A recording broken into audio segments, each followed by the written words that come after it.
Welcome to Salima சமையல். இன்றைக்கி நம்மளோட சேனலில் இஃப்தார் ஸ்பெஷல் கிடையாது, சஹர் ஸ்பெஷலுக்கு நாங்கள் இந்த வெந்தய சாதம் செஞ்சுருந்தோம். இந்த வெந்தய சாதம் வந்து சஹருக்காக மட்டும் இல்லாமல் இது நார்மலாகவே நீங்கள் வெயில் காலத்துலேயும் சாப்பிட்லாம். ஏன்னா இந்த வெந்தயம் வந்துட்டு குளிர்ச்சி இல்லை, அதுக்காக. ஸோ இந்த வெந்தய சாதம் சூப்பராக எப்படி செய்யுதுன்னு பார்க்குறதுக்கு முன்னாடி நம்மளோட சலிமா சமையல் சேனலை சப்ஸ்கிரைப் பண்ணிட்டு வாங்க. ஃபஸ்ட்டு வந்து குக்கர் சூடானதுக்கப்புறமா 50 ml அளவுக்கு நெய் சேர்க்குறோம். இந்த நெய் வந்துட்டு ஊத்துக்குழி வெண்ணெய்ன்னு சொல்லுவாங்க. இது வந்து நாங்கள் முருங்கை இலை போட்டு காய்ச்சினது. இது எப்படி காய்ச்சிறது பக்குவமாக அப்படின்ற வீடியோவை நான் நெக்ஸ்ட்டு சொல்கிறேன். இந்த நெய்யோடு சேர்த்து 50 ml அளவுக்கு எண்ணெயும் சேர்த்துக்கலாம், ரீஃபைண்ட் ஆயில். எண்ணெயும் நெய்யும் சூடானதுக்கப்புறமா 1/4 ஸ்பூன் அளவுக்கு வெந்தயம் சேர்க்குறோம்.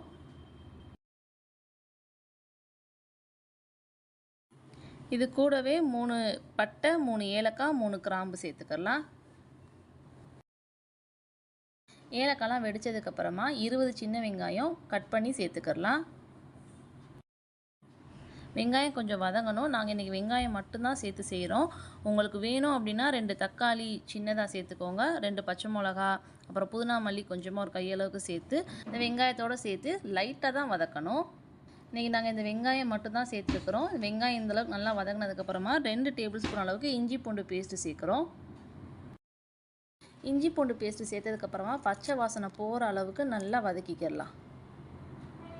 மீடியம் சைஸ் தேங்காய், ஒரு தேங்காய் எடுத்துக்கோங்க. அதை வந்துட்டு நல்லா அரைச்சி பால் எடுத்துக்கோங்க. இந்த தேங்காய் பாலும் அப்புறம் இந்த அரிசி வேகிறதுக்காக தண்ணியும் ரெண்டும் சேர்த்து 1.5 லிட்டருக்கு இருக்கணும். இந்த 1.5 லிட்டருக்கு தேங்காய் பால், அதாவது வெறும் தேங்காய் பால் மட்டும் கிடையாது, ஒரு தேங்காயோடைய பாலையும் அது கூடவே கொஞ்சம் தண்ணியும் சேர்த்து ரெண்டும் நம்ம அளந்து எடுக்கும்பொழுது 1.5 லிட்டர் இருக்கணும். இது கூடவே 1/2 ஸ்பூன் அளவுக்கு மஞ்சள் தூளையும் சேர்த்து நல்லா மிக்ஸ் பண்ணிவிட்டு இதை இந்த வெங்காயத்தோடு சேர்த்துடலாம். தேங்காய் பாலை சேர்த்ததுக்கப்புறமா அடுப்பை ஃபுல் ஃப்ளேமில் தான் வைக்கணும். நீங்கள் லோ ஃப்ளேமில் வச்சிங்கனாலோ இல்லை கரண்டி போட்டு கிளறினீங்கனாலோ பால் தெரிஞ்ச மாதிரி ஆகிடும். தேங்காய் பால் கொதி வந்ததுக்கப்புறமா 1/2 கிலோ அளவுக்கு பொன்னி புழுங்கல் அரிசியை நாங்கள் 1 மணி நேரத்துக்கு முன்னாடியே நல்லா கழுவி ஊற வச்சுருந்தோம். அதை இப்போ நம்ம இந்த தேங்காய் பாலோட சேர்த்துக்கலாம். நல்லா அரிசியை 1 மணி நேரம் ஊற வச்சா மட்டும்தான் இந்த சாதம் வந்து நல்லா பொழுப்பாக வரும். ஏன்னா நம்ம இது வந்து விசில் வைக்க போகிறது கிடையாது. இந்த பிரியாணி மாதிரியே வந்துட்டு தம் போட்டு தான் நம்ம வேக வைக்க போகிறோம். அரிசி கூட தேவையான அளவுக்கு உப்பு சேர்த்து அடிக்கடி கிளற வேண்டாம். எப்போயாச்சும் ஒரு 1 டைம் 2 டைம் அந்த மாதிரி மட்டும் கிளறிக்கிட்டு தண்ணி நல்லா வத்துற அளவுக்கு கொதிக்க விடலாம். அடிக்கடி நீங்கள் கிளறினீங்கன்னா சாதம் உடஞ்சி குழஞ்சி போயிடும். அதனால தான். அதே மாதிரி நான் தேங்காய் பால் சேர்க்கும் போது தான் அடுப்பை வந்து ஃபுல் ஃப்ளேமில் வைக்கணும்னு சொல்லியிருந்தேன். நல்லா கொதி வந்ததுக்கப்புறமா அடுப்பை மீடியம் ஃப்ளேமில் வச்சுக்கோங்க அரிசி சேர்க்கும் பொழுது. அப்போ தான் அது நல்லா வேகும்.